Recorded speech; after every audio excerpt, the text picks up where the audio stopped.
2018 жылғы кітапханалардың басты бағыты оқырмандарға жаңа үлгіге сай қызмет көрсету, яғни кітапхананы озық үлгідегі технологиямен қамтамасыз ету. Өңірде 427 кітапхана жұмыс істесе, оның 180-і ғана компьютерлік техникамен жабдықталған, ал олардың 127-сі ғана интернетке қосылған. Жалпы кітапханаларда әлде осы бірқатар кемшіліктер бар, өйткені заманның талабы сондай, заманның ағымына қарай жалпы оқырмандарға қызмет көрсетудің сапасы арту керек жыл сайын.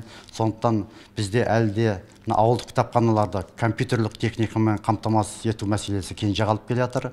Ал қазір оқырманның талабы, осы заман талабы, барлық кітапханада компьютер болу керек. Тек кітаптан ғана алып оқымай, интернет сайттарға кіріп, оқырмандар өзіне қажетті мәліметтерді алу керек. Ауыл кітапханаларын көркейтіп дамыту үшін ескірген сөрелер мен құрал жабдықтарды жаңарту керек. Осы тұрғыда облыс әкімдерімен бірге жүйелі жұмыстар атқарамыз дейді облыстық мәдениет және тілдерді дамыту басқармасының басшылығы.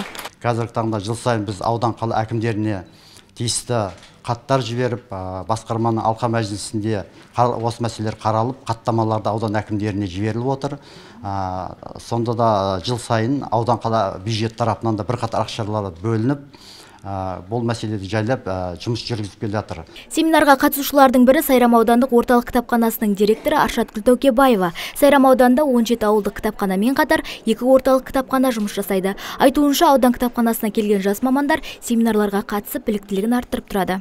Бүгінгі күні біз отырар әмбебап кітапханасына елбасымыздың болашаққа бағдар рухани жаңғыру бағдарламасы мақаласы аясында үлкен семинар болайын деп жатыр.